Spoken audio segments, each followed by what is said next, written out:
अब अगले समाज की बात करते हैं, मीणा समाज। मीणा समाज भी यहाँ पर तकरीबन 50-55 हज़ार मीणा समाज है, 40,000 से ऊपर है।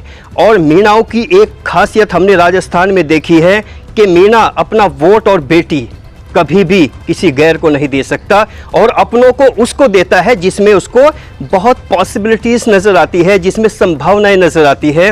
हालांकि पंखीलाल मीणा खड़ा है, लेकिन पंखीलाल मीणा की लड़खड़ाती आवाज़ें बताती है कि कहीं ना कहीं उसका सियासी जो करियर है वो ढलान पर है।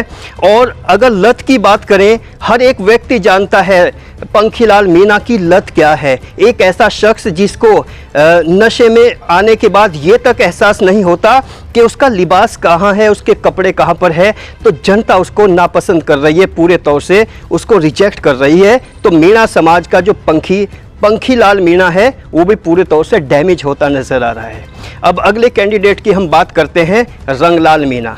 रंगलाल मीणा एक ऐसा कैंडिडेट है जिसने ऑफिस तो डेकोरेट किया हुआ है, लेकिन उस ऑफिस में आज तक एक भी अटेंडेंस उसने नहीं दी है।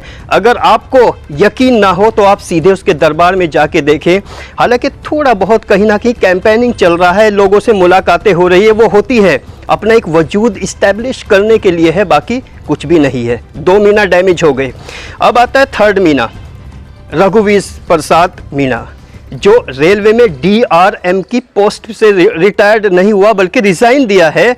लेकिन जब हमने ग्राउंड पे पड़ताल की है, लोगों से जब हम ये बात करते रहे कि रघु प्रसाद मीणा के बारे में क्या आप जानते हैं, इवन एक अंतिम व्यक्ति, एक अंतिम महिला भी रघुवीर प्रसाद मीणा को बिल्कुल नहीं जानती। अब बताइए, वोट तो बहुत बड़ी ताकत होती है। वोट का मतलब तो एक तरह से ऐसे होता है जैसे दिल का एक रिश्ता होता है, कनेक्शन होता है। लेकिन अंतिम व्यक्ति या अंतिम महिला जिस शख्स को नहीं जानती, उसको मीणा समाज कैसे वोट करेगा। यहाँ तक कि ये बात भी निकल के आती है, लोगों ने ये कहा है कि ये शख्स पिछले 40 सालों से अपने गांव में नहीं आया, विधानसभा सीट की तो बात दूर की बात है।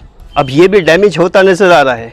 अब आगे एक रामकेश मीणा बचा है। तो मीणा समाज कहाँ निकल के जा रहा है, सीधी सी जो कैलकुलेशन आती है, जो इक्वेशन है, जो सियासी समीकरण बताती है कि रामकेश मीणा पे मुस्लिम समाज प्लस मीणा समाज पूरा का पूरा 90+% उसको जाते हुए दिख रहा है। बात करते हैं SC समाज की। SC समाज ने हमेशा मुसलमानों का साथ दिया है। SC समाज वो समाज है जहां मुस्लिम तबका जाता है, SC समाज उधर ऑटोमेटिकली चला जाता है। जब मुस्लिम का एक बड़ा पलड़ा रामकेश मीणा के साथ है, तो SC समाज का भी बड़ा हिस्सा ऑटोमेटिकली उसके साथ है। क्योंकि ये हमारी अंदर की रिपोर्ट है। जब हमने बहुत इंटरनली कुछ SC समाज के मुखिया लोगों से, कुछ पटेल लोगों से बात की, तो उन्होंने बताया है कि SC समाज का 70% मुस्लिम समाज के साथ टाई अप है, और जो कुछ और बचा हुआ है वो हवाओं के रुख गिरेगा। यहाँ पर भी रामकेश मीणा लगातार अपनी पकड़ मजबूत बनाते हुए दिखाई दे रहा है। अब बात करते हैं माली समाज की। माली समाज में एक ऐसा कैंडिडेट है CL सैनी।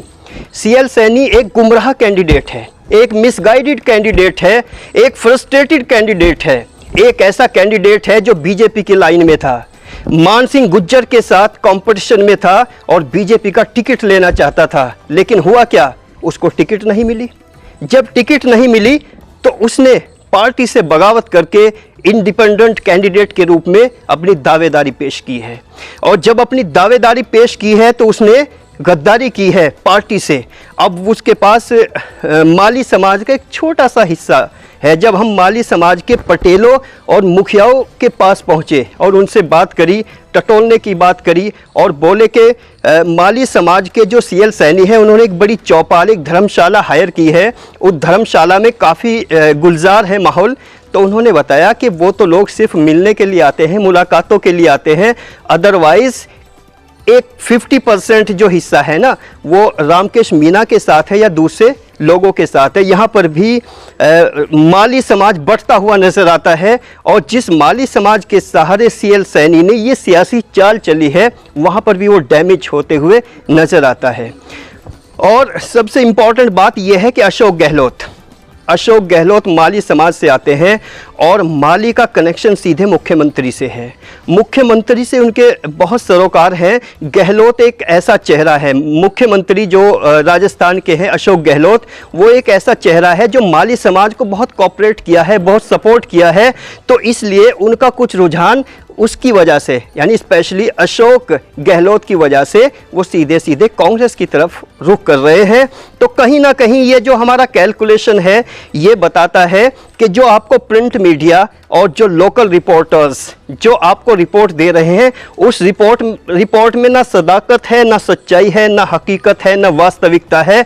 और सच्चाई निकालने के लिए ग्राउंड पे रहना पड़ता है, लोगों से बातें करनी पड़ती है और ज़मीनी हकीकत के लिए उनके साथ बैठ के चाय पीनी पड़ती है, कभी चाय पिलवानी पड़ती है, कभी घरों में जाना पड़ता है, कभी घूंघट वाली महिलाओं की इतने गहराई से उनसे बात करनी पड़ती है, तब जाके वो अपनी बात को निकालते हैं। और सबसे इंपॉर्टेंट बात राजस्थान की क्या है कि यहाँ पर कुछ जिम्मेदार लोग होते हैं जिनको पटेल बोलते हैं ये लोग।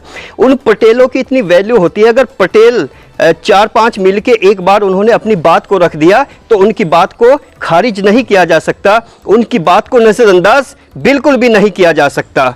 इसलिए जितने भी गंगापुर सिटी के लोग हैं, जो मतदाता हमें मिलते हैं, वो रामकेश मीणा की एक तारीफ बहुत अच्छे से करते हैं। वो कहते हैं कि हमें यहाँ से 80 किलोमीटर सवाई माधोपुर पड़ता है, वहाँ जाना पड़ता था छोटे छोटे कामों के लिए, लेकिन आज ये हमारा एक ज़िला बन गया है और ज़िला बनने से हमारी बहुत सारी मुश्किलें, बहुत सारी दिक्कतें दूर हुई हैं, जिस वजह से हम बहुत बहुत धन्यवाद करते हैं रामकेश मीणा का।